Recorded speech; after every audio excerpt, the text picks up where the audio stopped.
Alors, il n'y a personne qui vient me démasquer là? Alors il est où là, hein? Le kryptonien il est où? Moi je suis là, j'ai mon petit masque. Non, c'est mon masque anti-spoiler en fait, je vais sur internet avec ça et ben, je vois pas les spoilers quoi.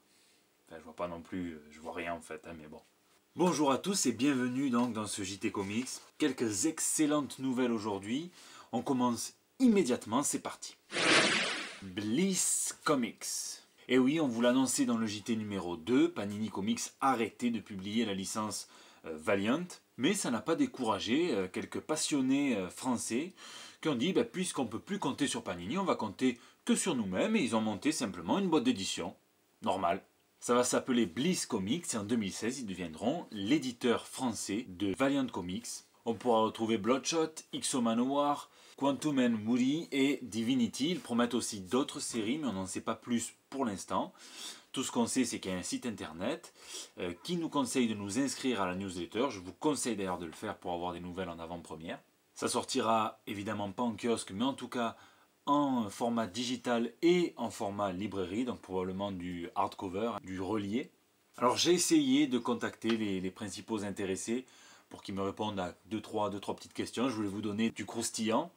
Bon, j'ai pas eu de réponse à l'heure où je tourne ces images. Tant pis, peut-être la semaine prochaine, peut-être pas. On verra bien. Paul Dini sort son histoire vraie. En juin prochain, en juin 2016, Paul Dini et Eduardo Risso sortiront un graphic novel de 122 pages, intitulé Dark Knight, A True Story, donc le Chevalier Noir, une histoire vraie, inspiré donc de l'attaque féroce qu'a vécu Paul Dini en 1993. Ça sortira chez Vertigo, pas chez DC, en fait c'est pareil, mais c'est le label adulte. Donc on peut s'attendre à du sang. Et c'est une thérapie assez originale en fait, puisque même pas les gars d'Arkham ils y ont pensé à ça. On va lire l'histoire de Paul Dini, donc le jeune Paul Dini en 1993. Il vient de gagner un Emmy Award pour son travail sur la série Tiny Toons.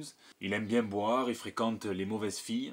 Et un jour, il va tomber nez à nez avec deux voyous qui vont le laisser le crâne littéralement brisé avec une opération chirurgicale par la suite et de l'immobilisation. Donc c'est cette histoire vraie que va nous raconter Paul Dini.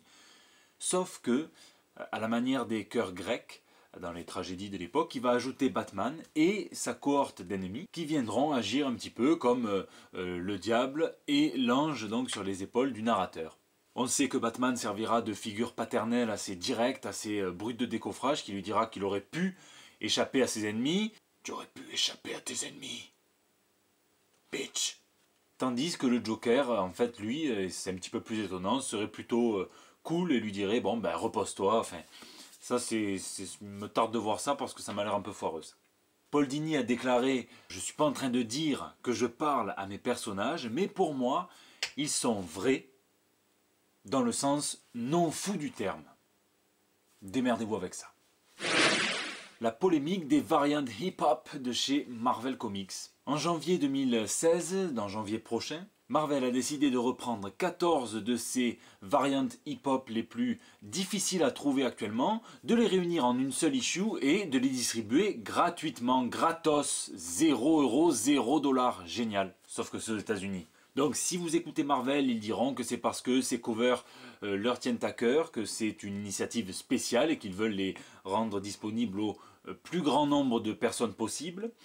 Mais on sait qu'il y a eu une petite polémique au sujet de ces covers. En fait, on a accusé Marvel de faire du buzz un petit peu sur le dos des artistes et des albums en question. Alors il faut savoir quand même que la plupart des artistes dont les albums étaient repris ont vécu ça plutôt comme un hommage et ils ont bien raison.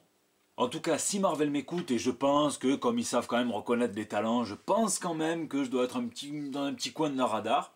Vous me mettez un petit numéro de côté, hein? Très bien. C'est déjà la fin de ce JT Comics, je vous donne rendez-vous la semaine prochaine pour encore plus de news. N'oubliez pas que vous pouvez me rejoindre sur Twitter, sur Facebook et laisser vos petits messages pour apparaître dans le bandeau tout en bas.